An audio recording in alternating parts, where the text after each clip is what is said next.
Hi, my name is Bill Nelson, and I am the Advancement Chair for Grand Canyon Council.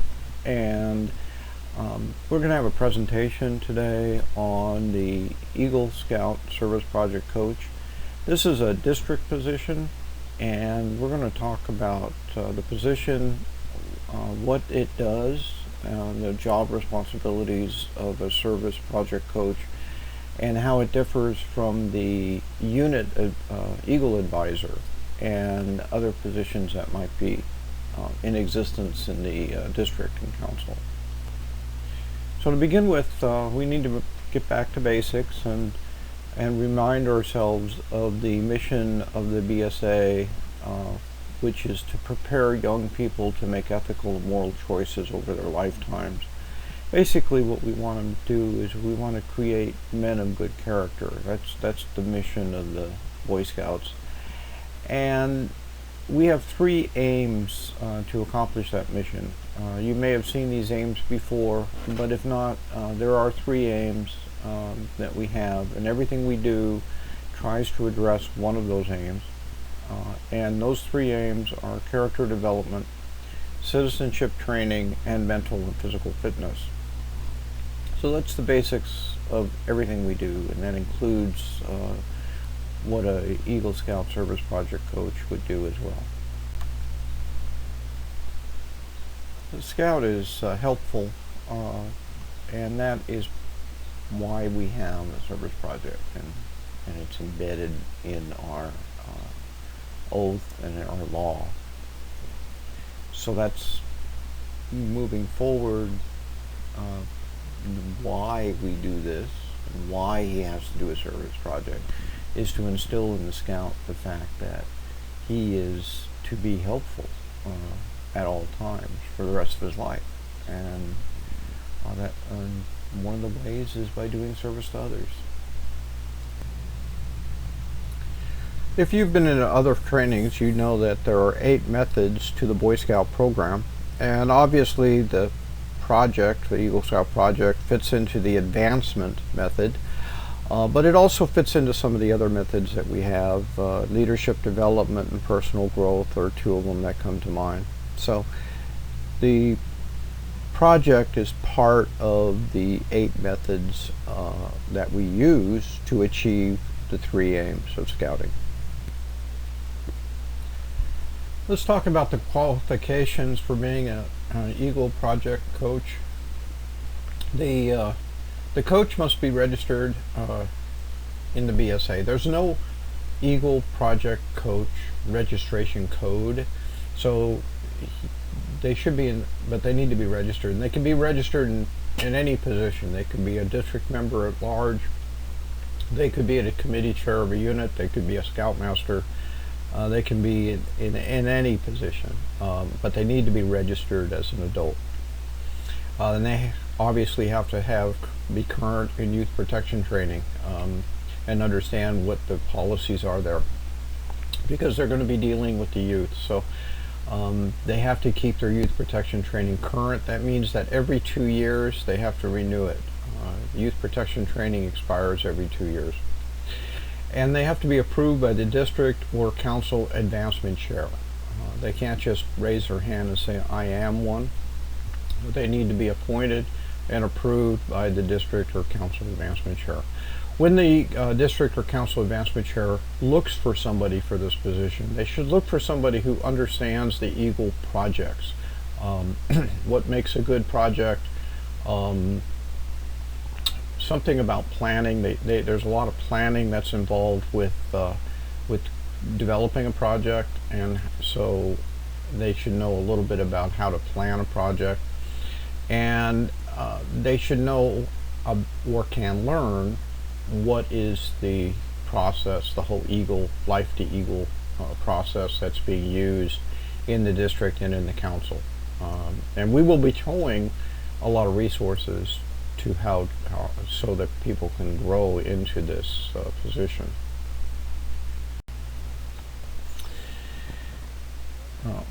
There are things that he needs to understand for the job. He or she needs to understand for the job, and it's you're basically going to be the go-to person for your district for the Eagle project.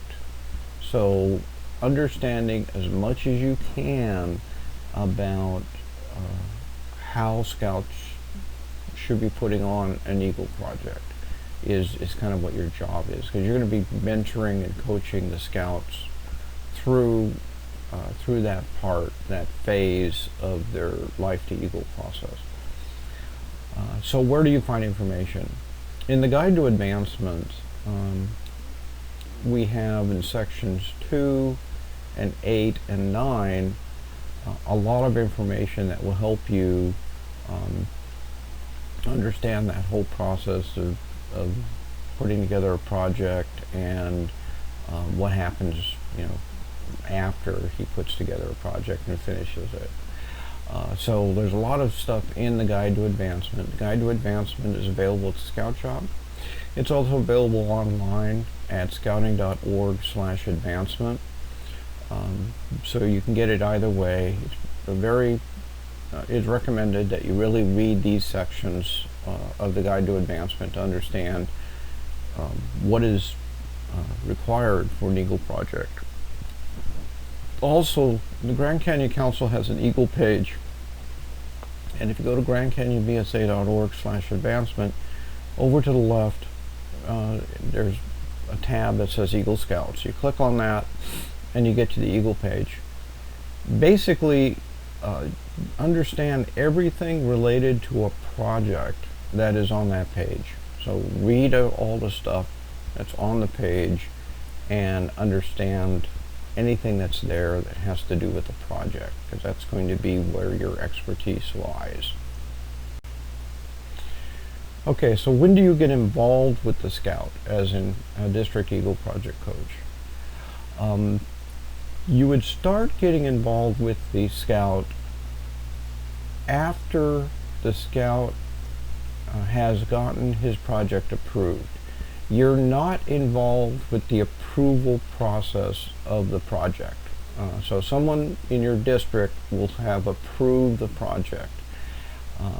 You are not authorized to approve projects, reject projects, change projects. That's somebody else. That's another position in your district, unless you wear both hats. But it's but consider it this way: for this position, you do not approve projects. Okay, so the candidate gets his project approved. When he gets his project approved, it's at that time that we recommend that whoever is approving the project on the district level gives the candidate your contact information and tells the candidate to expect a call from you. So that's when you would get engaged, and you would stay engaged with the Scout as he continues his project and gets it done. So you coach him as he and the beneficiary plan the project. You're not involved with the planning of the project. That's between the Scout and the beneficiary, but you can coach and mentor them on what needs to get done for that. The candidate completes the project, he finishes it up, and then you coach him in how to write up the final report. It's called the project report now. And then explain to him, after he gets that all written up, explain to him what happens at the next steps. Submitting his paperwork, finishing his merit badges, submitting his paperwork, what is needed for the paperwork, and how the board of review works.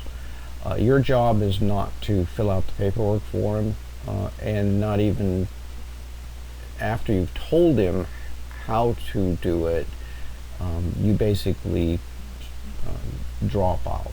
I mean, that's the end of your engagement.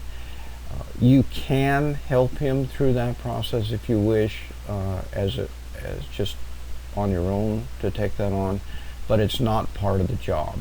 The District Eagle project coach You're basically there to coach him through the project, and then once the project ends, just give him the next steps and end your engagement. You're not intended to be a day-by-day coach. There should be somebody in the unit that goes by a name of a Eagle advisor or an Eagle mentor, or even just a Scoutmaster that does the day-to-day coaching of the Scout and helping him through the project. And often they'll attend the project and advise and that sort of thing. That sort of job is not yours. You're meant to be the expert on the project, the go-to person that says, this is how a project is supposed to be put together, and this is how a project is to be documented, and hey, this is the next steps, and that's it. So it's meant not to be a day-by-day job, and you're meant to mentor a number of Scouts because of that. Okay, so where do coaches come from?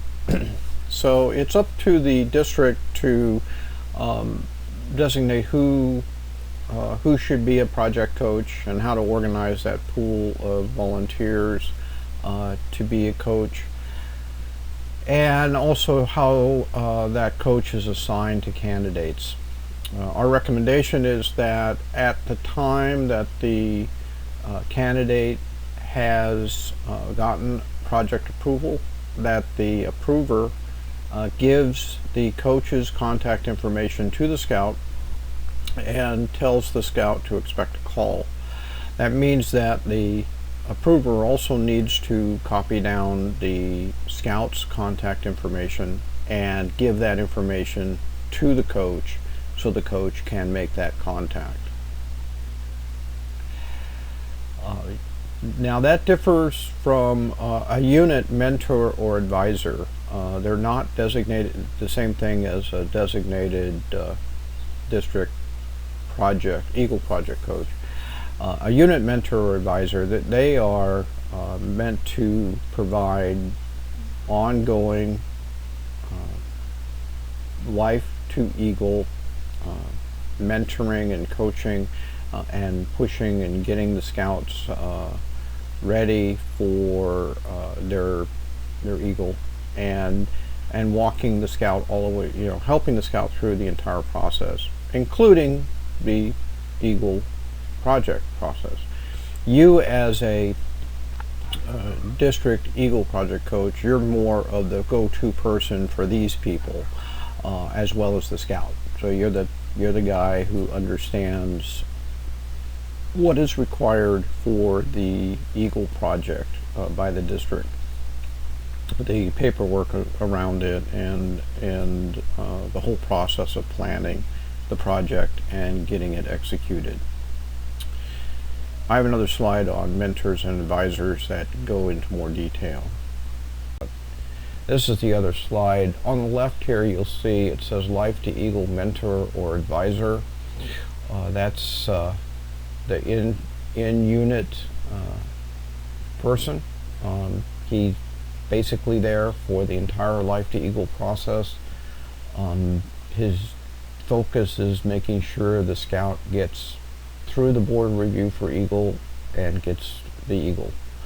They're usually in the unit, and they're usually it's usually somebody the Scout knows. The relationship is long-term. Throughout the life cycle of Life to Eagle, that person is involved, and they do a lot of coaching and mentoring and pushing and things like that. So your job is, again, from the proposal approval, after the proposal was approved, to the point that the project has been written up, the final report has been written up. So that's the scope of work for you. your focus should be the successful fulfillment of requirement 5. Requirement 5 is the Eagle Scout requirement 5, and Eagle Scout requirement 5 is to do a service project. So your focus is that he does do that. He successfully completes a service project. You're appointed by the district, and your relationship's a shorter term. Your job is mostly coaching and consulting. Again, you're the go-to person if he has a question. Hey, do I need to do this? Hey, I got a big change in my project. What do I do? You're that kind of a person. Okay, so you serve as an advisor or a consultant or a coach. You're a resource for him to go to find out, hey, what is the process here? I need to fill out, what do I have to fill out in my workbook? That sort of things. Your job is not to secure resources for him or make his decisions or plan his project. That's his job. Your job, though, is to kind of help him a little bit on how to plan his project, or what parts of the workbook to fill out to plan his project, and encourage him to secure resources, create a timeline, a time log, things like that, and assist him in trying to make wise decisions. But again, you're not really that involved with the project. You're again the kind of district expert on Eagle projects. You're going to be one of his adult mentors on the project, so make sure it's a positive experience for him. Make sure everybody's using logic and common sense. Nobody makes any big edicts coming down or anything like that. Okay, so what does the scout have to do? The thing that you need to make sure is that you follow the Guide to Advancement. And the scout also follows the Guide to Advancement. If you want to know where what the service project process is, it is in the Guide to Advancement, and it's in Chapter 9, and it's the topic 9029. So Chapter 9 has to do with the Eagle Scout, and the project is explained there, and what the policies are around how to do the project. We also have some guides on the Grand Canyon Council Eagle page that you can read through to also help out with that. You don't have the authority to dictate changes in the project or to withdraw the approval that was previously granted. Once a project's approved, it's approved. Even if you don't like the project, even if you don't think it's worthy of an Eagle project, ignore all of that. If it's been approved, it's been approved. Just work your job, which is to coach the scout through the rest of the process. Again, try to make your involvement with the scout a positive experience. You want the scout to come out feeling encouraged, and he's going to be able to get through this, and it's not so bad. And if the scout comes to you with questions, make sure that encourage the scout to make decisions that will lead to a successful outcome of the project. Okay. So every scout whose proposal is approved really should have a project coach assigned to him.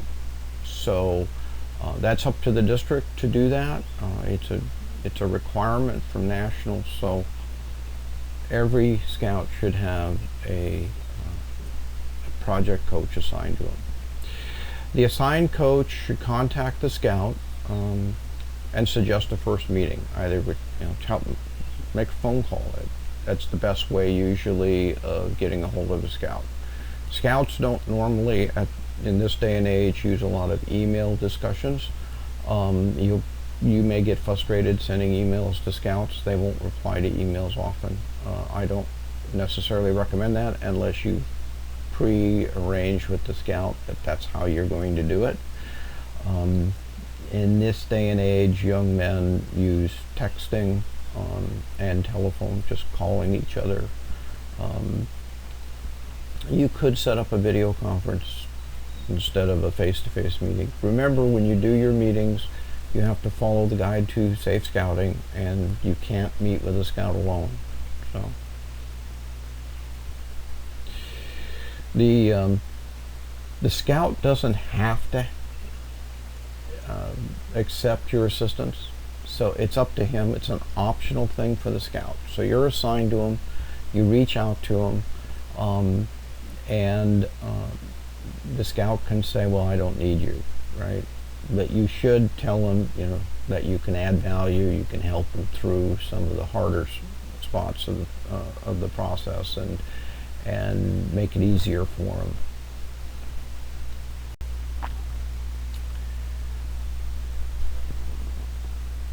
This picture on the right is the Eagle Scout Service Project Workbook. This is your baby. You're going to need to understand this booklet thoroughly, inside and out. It explains what the Eagle Scout Service Project is all about and how to do it and what qualifies for a project. All the information on the Eagle Scout Service Project is in this book. Very little that is not in this workbook that you need to know as far as policies and procedures surrounding the project.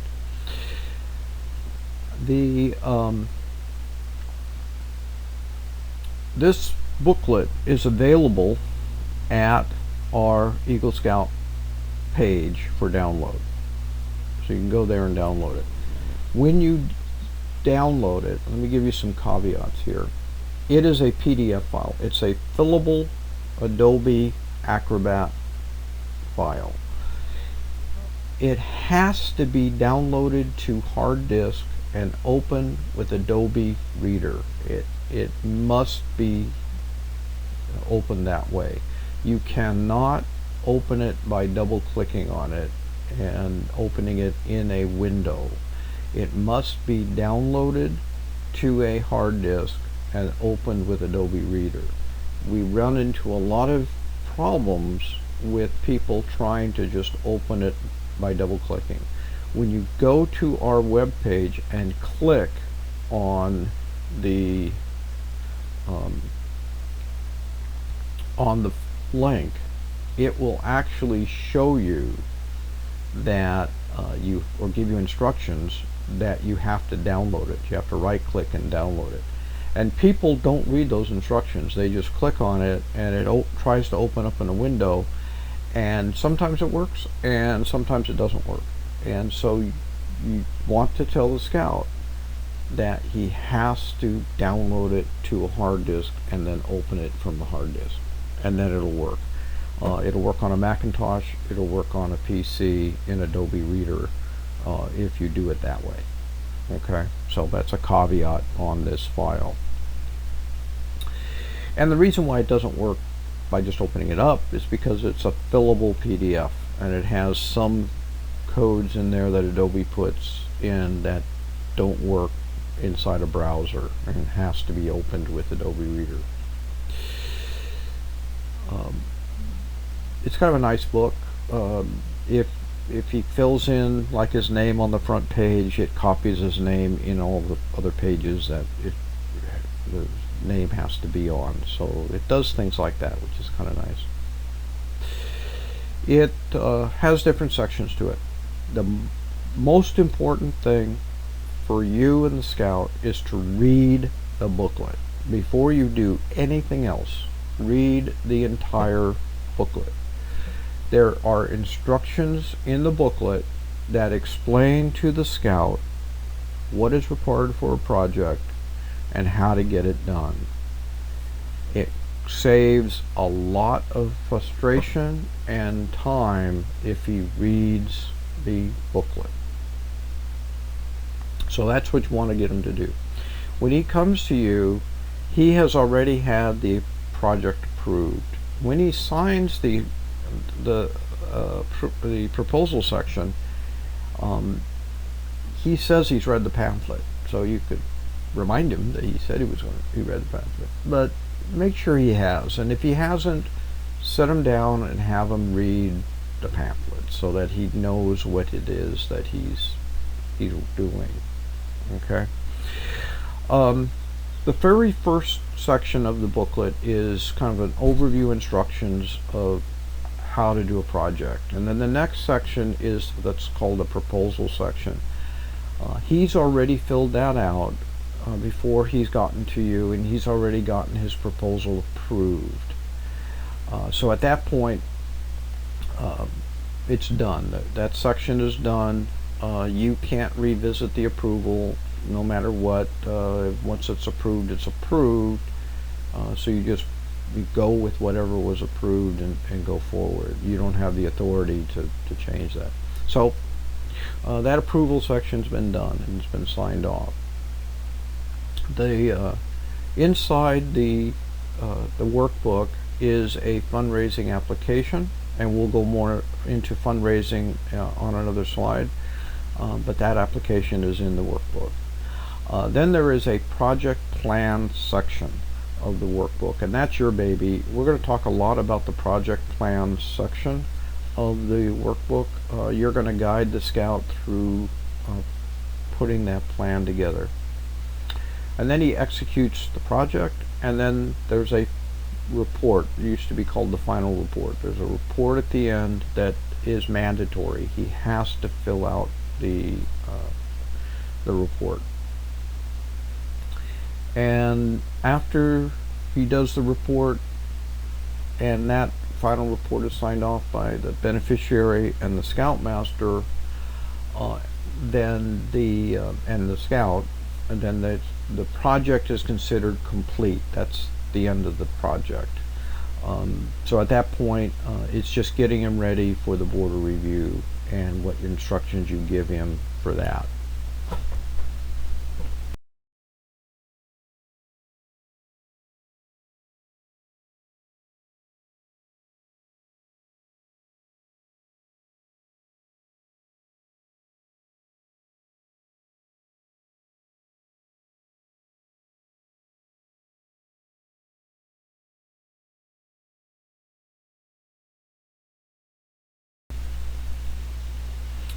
Alright, so as we said before, you don't approve the proposal. The project's approved by a district approver. Now, let's say you receive this project and it's been approved by the district approver, and there's something that you really see right away that is wrong. It can't be done. This project should never have been approved. You don't have the authority to rescind the approval. However, you can go back to the approver and discuss it, and go to the district advancement chair and discuss it, and see if it's not too late to have it adjusted and make changes to the proposal and have it reapproved. So I don't want to say, once done is done, forever, ever, ever. If you see that, hey, he's getting something approved, like let's say that what was approved was a fundraiser. All he was going to do was fundraising. Well, that's not an approvable project. You can't just fundraise. You've got to do other stuff. So in that case, you could rush back to the approver and see if something can be done. It's not really your authority. You can't really do anything other than that and say, hey, heads up, you shouldn't have approved this. And let him and the district advancement chair handle it from him or her, and the district advancement chair handle it from there on out. Now let's say though that it's been approved, and 99.99% will be this way. It's been approved and now it's got to you.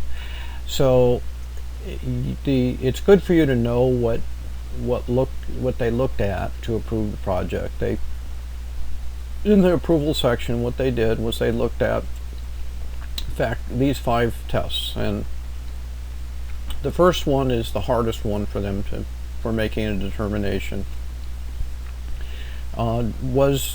Did the project provide sufficient opportunity to meet the requirements of, which is Eagle Requirement 5, to do a project and the type of project that it has to be. So they went through that and they figured it out, and they said, yeah, it met that first test.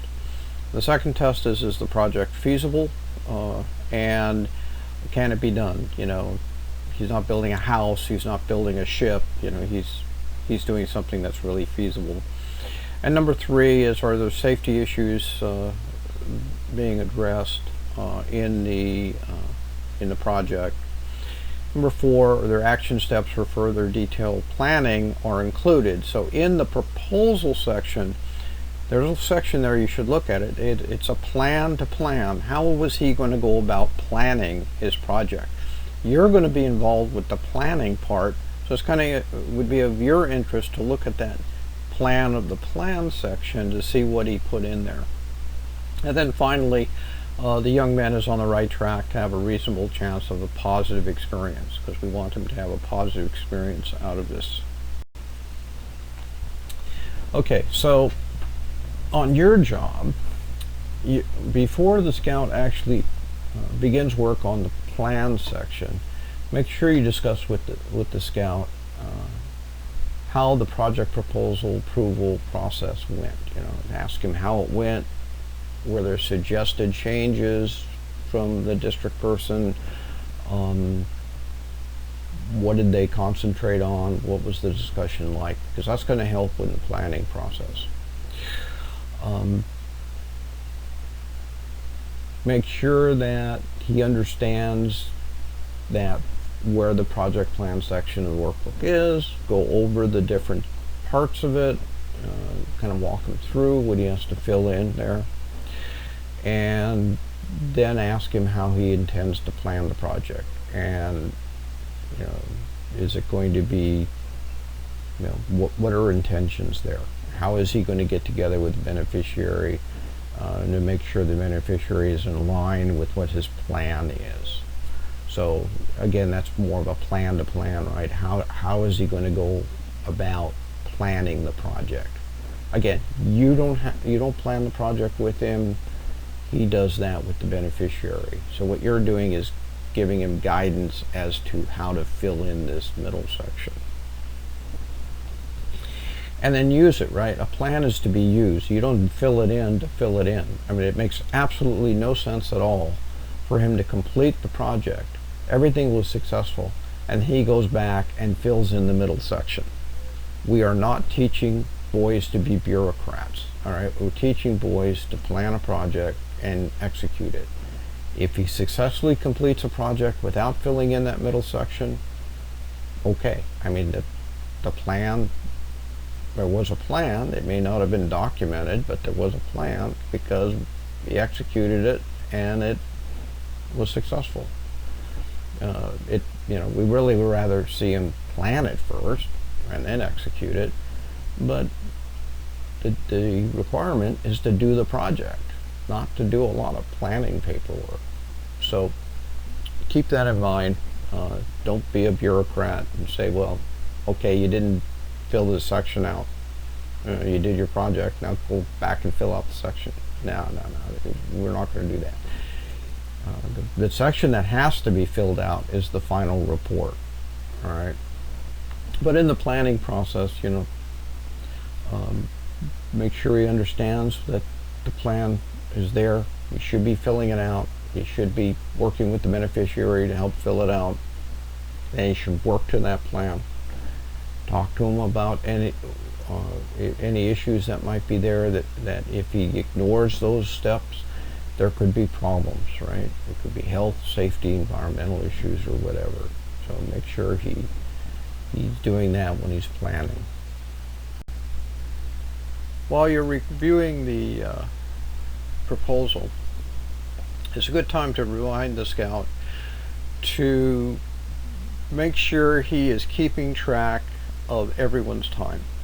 Most scouts do this with Excel spreadsheets now, but he should make sure that all the time that he has spent thinking about his project, talking to others about his project, and traveling to and from all these meetings, all counts and should be recorded. He should be tracking his time now, because at the end of the project, trying to figure out how much time has been spent is really too hard for him to try to resurrect all the different events. So right now he should be tracking his time. What he needs to record is he needs to record the time he spends and the time anyone else who is working with him or talking with him spends on the project as it goes along.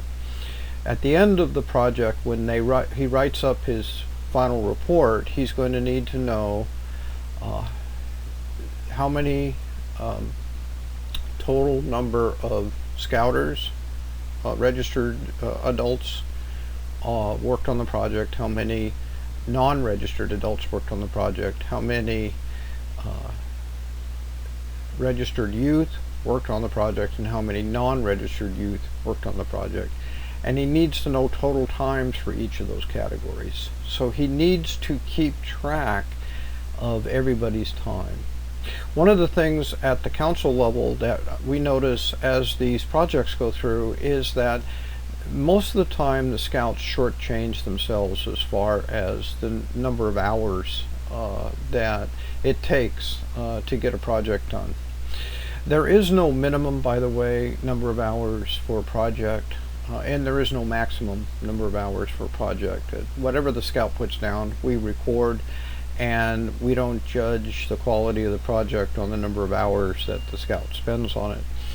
But it's good for the scout to know how many hours are in the project. And what we do notice is that they, for the most part, shortchange themselves. They need to count the number of hours when they're talking with other people. So if I'm talking with the scout as a project coach, and I spend 20 minutes with him, then 20 minutes of my time should be recorded, and 20 minutes of his time should be recorded. If we had to travel 10 minutes to get to a meeting place, then the travel time to that meeting place of 10 minutes should be recorded, and the travel time from that meeting place should be accounted for each of us. And so when you're talking with the scout, remind him to do all of that, and that he should be doing it now. He should be doing it at the time that you're talking to him and going forward from that point.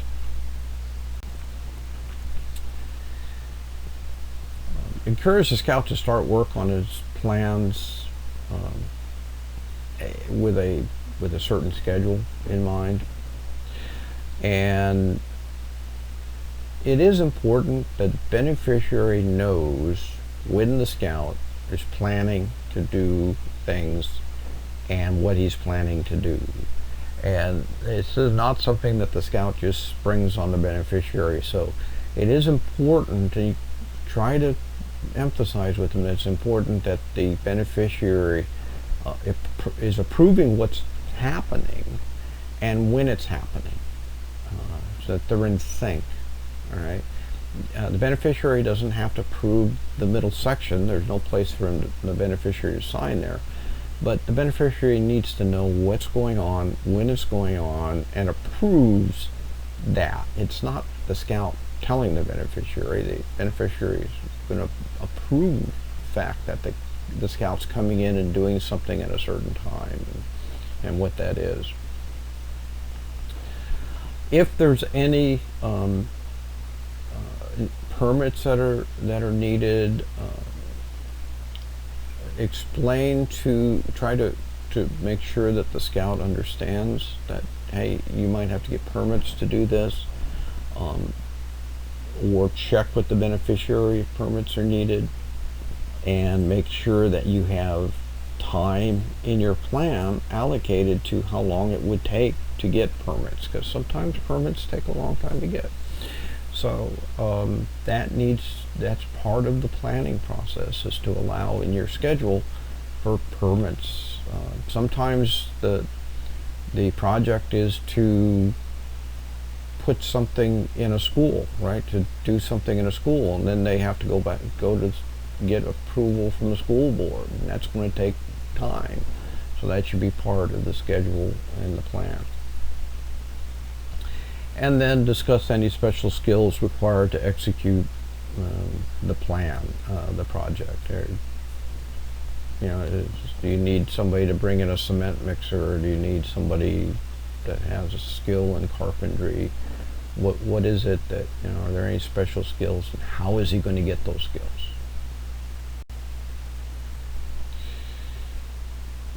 Okay, so all kinds of elements that are in the final plan that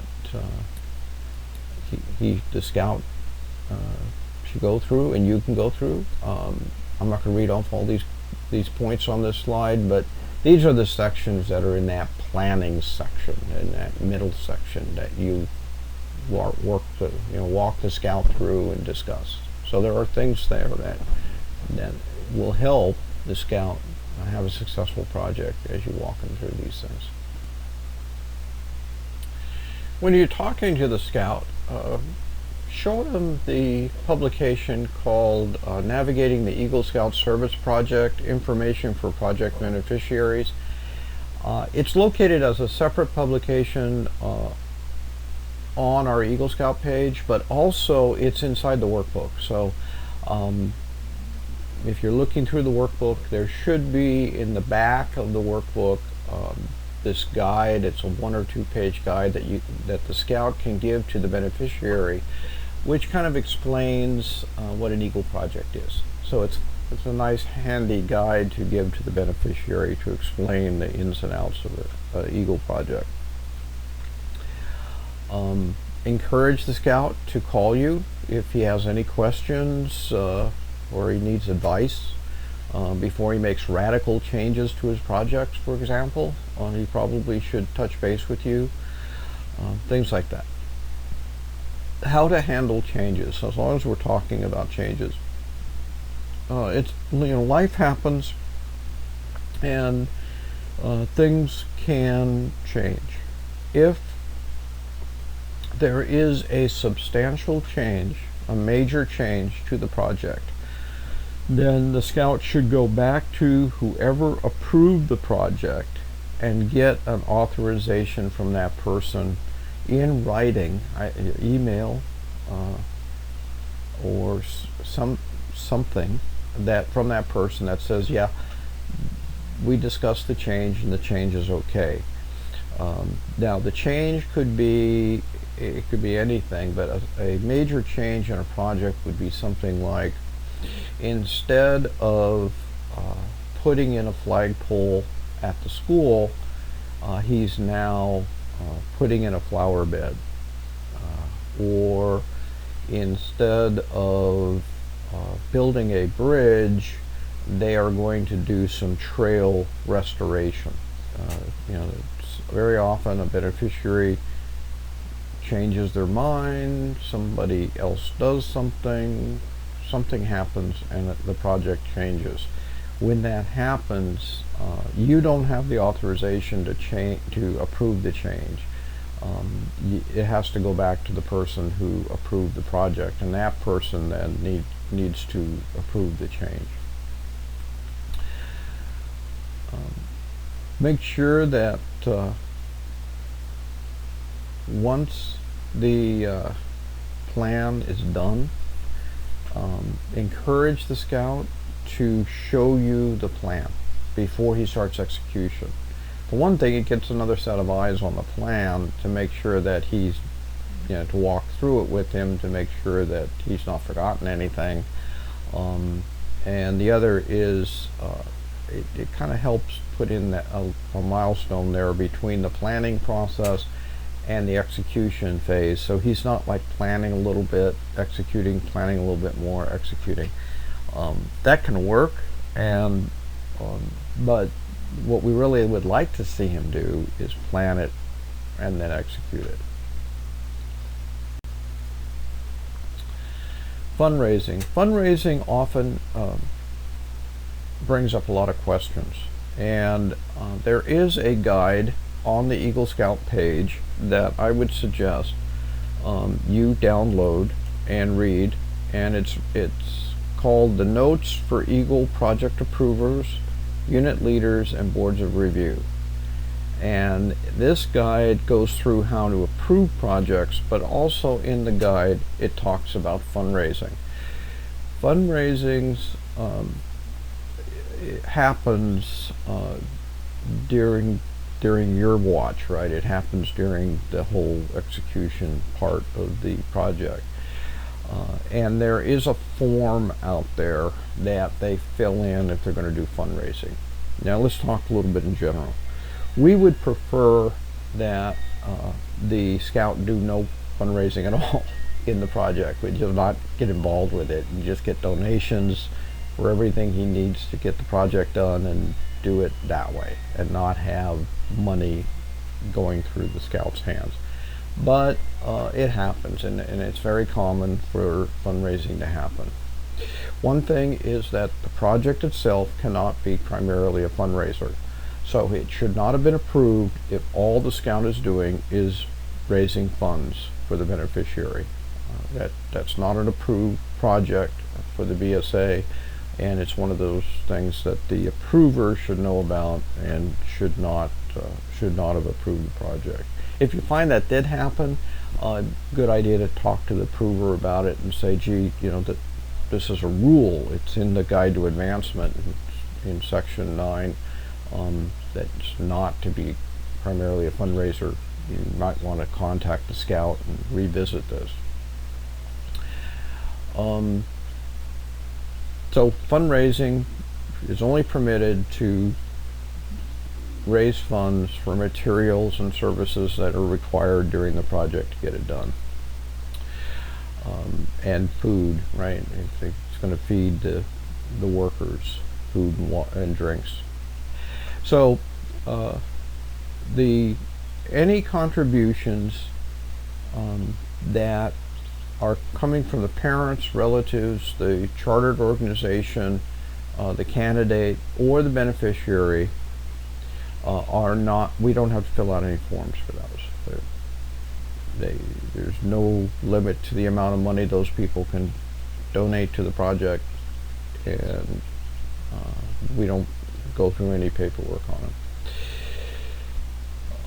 If anything comes into the project that is over $500, if it's going to be over $500 coming from people other than these people, then a fundraising application has to be filled out. The fundraising application is in the project workbook. That workbook it's a one-page fundraising application that needs to be filled out if he's going to be collecting more than $500. If the contributions are greater than $500 from one business or individual, and cash, then it has to be that application has to be approved by the council. And in this Notes for Eagle Project Approvers, Unit Leaders, and Boards of Review has the address that the application has to be sent to. They should allow 2 weeks for that to get approved, to go through the paperwork chain. And he should not collect the cash donations until it has been approved by council. If it's less than $500 cash from one individual, then the district can approve it. And normally it's approved by the person who does the project approvals. Or it could be the district committee chair, or it could be the district advancement chair. Any of those people can approve the fundraising application if it's less than $500 from one individual, right? If it's 10 individuals and they all contribute $100, then the district can approve the application. Okay. The application, by the way, goes into the Eagle packet. Let's talk a little bit about um, the Eagle packet. And now, when you see the Scout for the first time, he may or may not have a binder set up yet. If he doesn't have a binder set up, it's probably a good thing for you to tell him to do right then and there, right at the beginning, to get a 1-inch binder and start putting all of this stuff that he's collecting for his Eagle project into this binder. And the workbook would go in there, applications would go in there, anything his time, as he keeps track of his time, it would go in there. All of this stuff goes into the 1-inch binder. The other things to bring up, it should have been brought up by the project approver, but this is a good time at the very beginning of when you are making your initial discussions with the Scout to bring it up and say, go ahead and take some before pictures of your project and put them in the binder. Put them in the 1-inch binder. There is no requirement for a certain number of pictures. The before pictures would have been convenient for the person approving the project. They come in as being convenient for the board of review at the end, because they can see before and after pictures, and he should plan on doing actually pictures before, during the project, and after. So kind of a picture timeline of this project. A good person to do that, by the way, would be his parent or guardian. Kind of keeps him out of the way from trying to direct the project. To let the project be directed by the Scout. If they're running around taking pictures, so tell the Scout, hey, give it to your dad or mom to take the pictures. There's no required number of pictures to be taken. Nothing like that. The other nice thing about taking pictures is that it gives him something to remember, right? When he puts it in the binder, he gets his binder back at the end, so it's kind of a memento of his Eagle project. So years later, he can look at the pictures.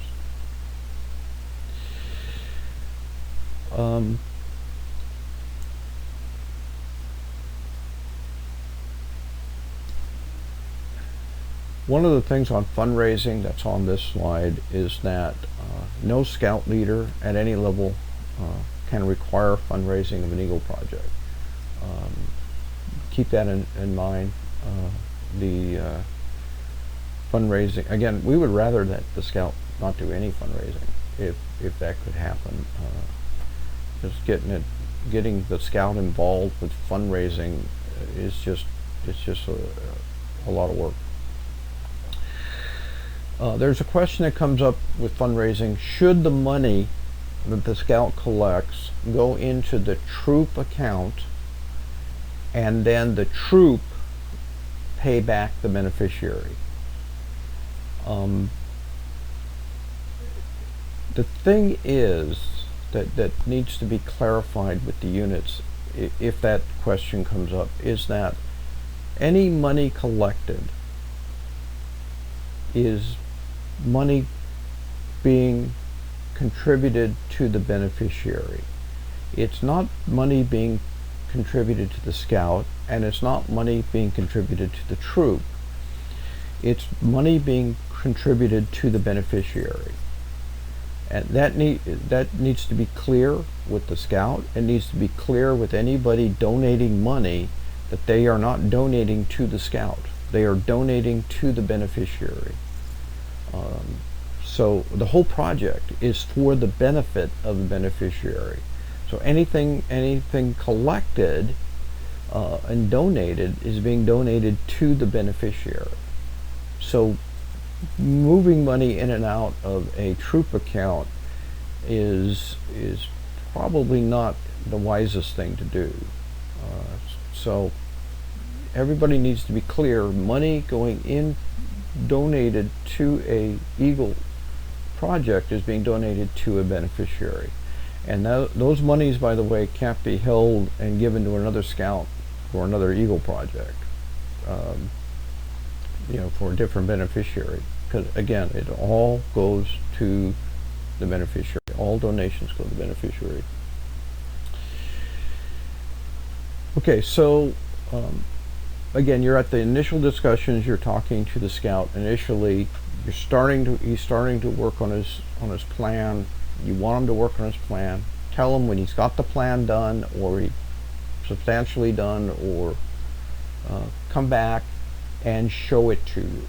Okay, so now you're looking at his plan.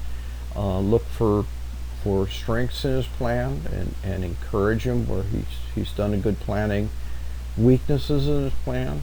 Did he forget things? Are there risks that you can see that he's not seeing, to bring up for him? Suggest improvements to how he's going to go about doing this. Talk about leadership challenges that he may face. Who is he going to have do certain things? He needs to be not only thinking what he needs to do, he needs to be thinking who is going to do it. We're going to paint, an apartment, and the apartment is a 2-story apartment. Okay, who's going to paint the inside of the stairwell, or the ceiling of the stairwell? Are you going to paint the ceilings?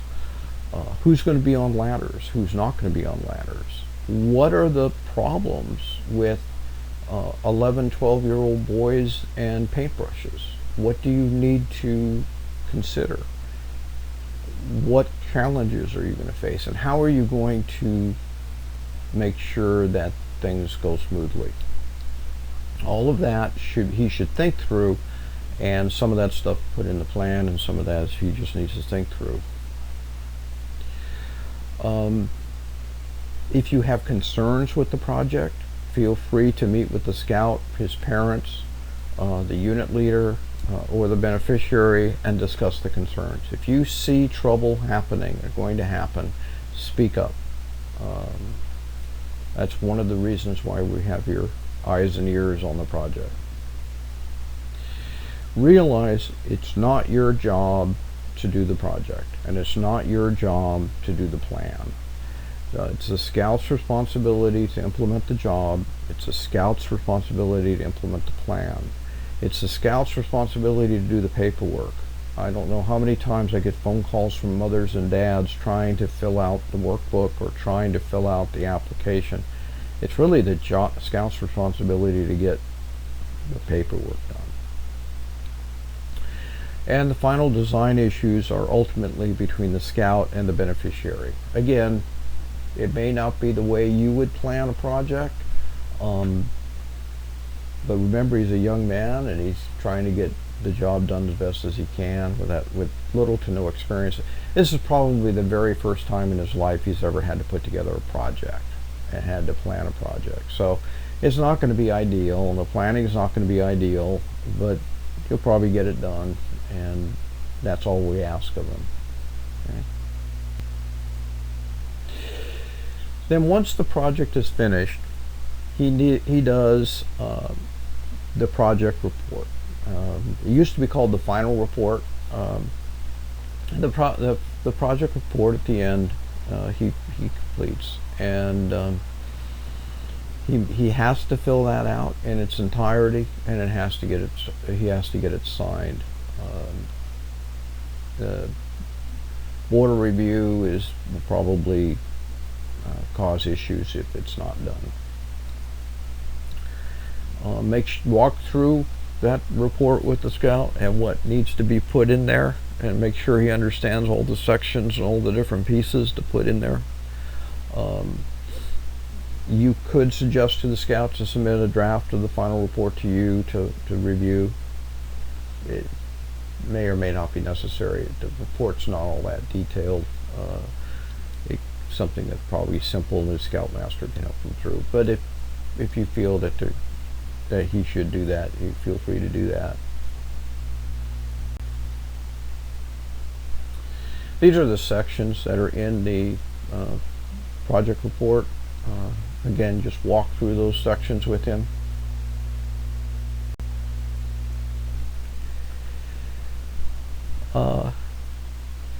The quality of the write-ups and everything is signed. Make sure that the quality of the write-ups are okay. They don't have to be perfect. And in fact, if they look perfect, then we usually think an adult has written them up. But they need to be legible, and they need to make some sense. So make sure, and sometimes some scouts are very verbose and some aren't. Just make sure that there's something there that's explaining the different things.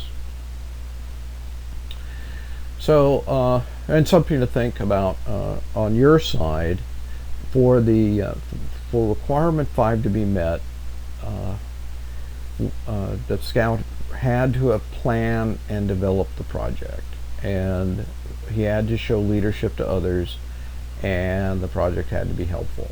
So, from your vantage point, does all of that? Has he expressed all of that in the final report? Because that's what the Board of Review is going to look at.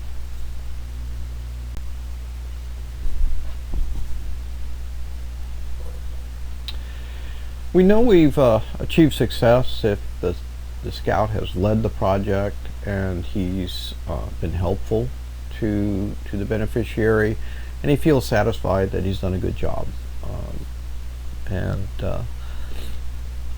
The Board of Review is going to look and make sure that he's planned and developed the project. With your help, hopefully that has happened, and he has planned and put together a good project and executed it, and it was done successfully.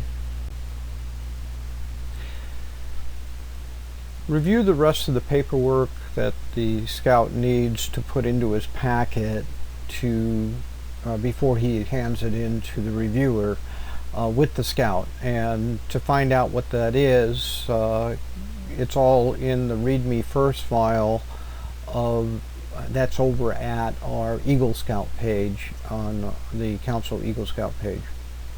Basically, what he needs is he needs to download the requirement checker, which is an Excel file, and fill that out. There's a candidate data tab in that Excel workbook that he fills out. He needs to fill out that one tab.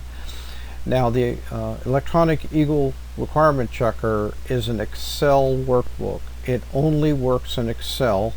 He needs to download it to his desktop, to his hard disk, and open it up in Microsoft Excel. It doesn't work in any other application but Microsoft Excel. So we have had problems with scouts trying to do it on Google Sheets or through other Excel compatible programs, and it doesn't work right. So it's got to be Microsoft Excel.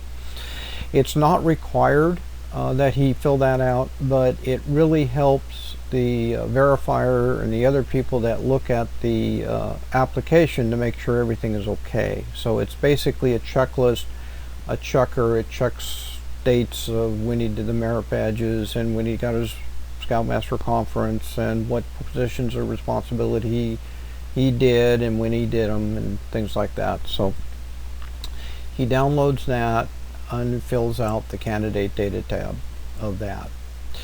He also downloads the Eagle Scout rank application, and again, that needs to be put on a hard disk and then opened with Adobe Acrobat Reader, just like he did with the workbook. He needs to do that with the application.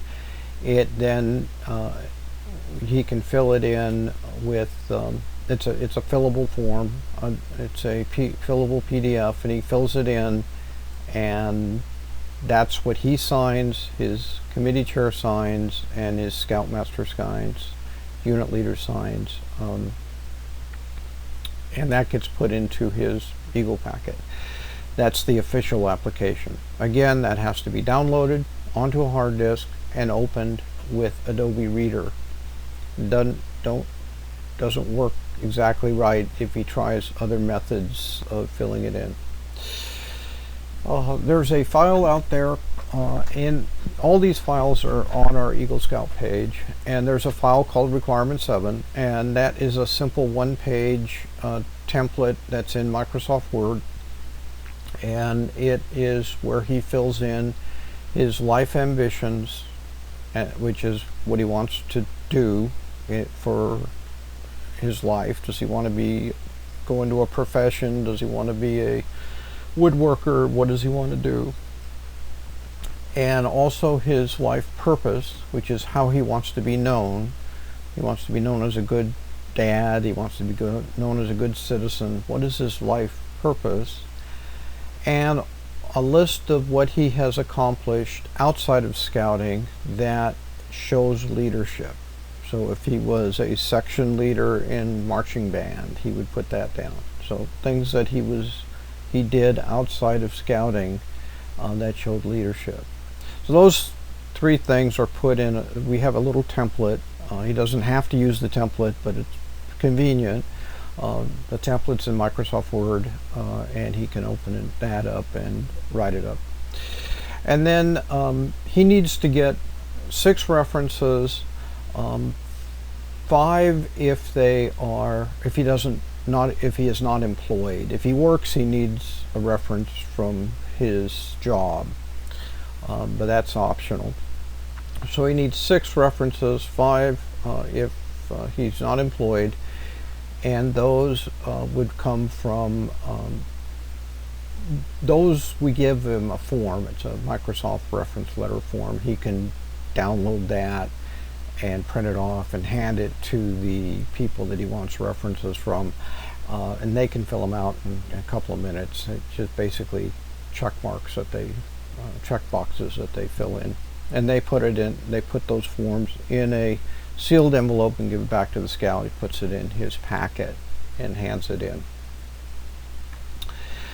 The member summary report is a report that he gets from his unit. Whoever in his unit puts in advancement and buys the rank badges and gets the merit badges, that person submits a report into Internet Advancement, and so they have access to Internet Advancement. Well, when on the page where they're putting in the advancement on Internet Advancement, in the upper left corner, there's an option to print out a member summary report. We would like that report printed out and handed in with the packet. It's optional to do that, but if they do, it makes the person who's checking things, it makes it go a lot faster for them. So for the sake of getting this process done quickly, if they could print out that member summary report and include it in the packet, it makes things faster for the people who are checking. And then give him the contact information for the Eagle Packet Verifier. That's the first person who looks at all this stuff and makes sure it's all there and looks okay. So he needs to, he should get that information. Who's that person? Who does he hand all this stuff into? And that person will go over, what they're checking and get back to him. But before you let him go, that you want to hand him off to the next person, and the next person would be the Eagle Packet Verifier. Okay, so that we talked about the engagement flow of that you're going to have as a district Eagle project coach, and from the time that the scout gets his project approved to the time that he has finished his project, and he basically hand him off to the verifier and back to his unit to get the rest of his merit badges done if he has to do that. Realize that, again, that this is the first time the scout's probably done an Eagle project, so don't expect miracles. There's a lot he probably doesn't know. Boys tend to, especially in the high school age, tend to say they know things and really don't. They don't like to sound like they don't know what they're doing. So help them, make sure you're giving him a lot of questions and getting a lot of feedback so that you feel confident that he knows what he's doing.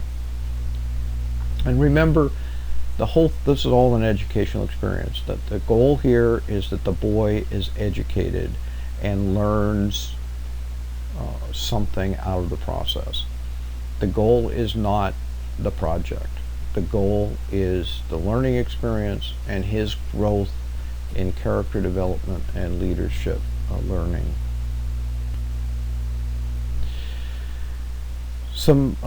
These are the places that we talked about during the presentation. Probably your best place to start is the Eagle Scout page, the Council Eagle Scout page. All the links are there for everything. We're trying to get some videos on that page, but right now the videos are separate. They're in a different section. In the advancement process section of the advancement page is a link to the videos.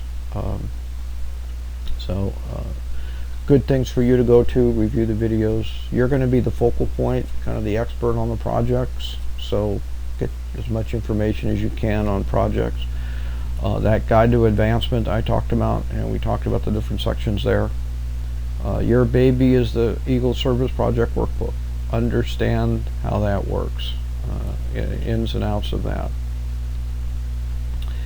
And there is a book out there called the Boy Scout Requirements Book that has the requirements for all merit badges, and the Eagle requirements are there. The Guide to Safe Scouting. Be aware of the safety guidelines in the Guide to Safe Scouting, especially ones that deal with things like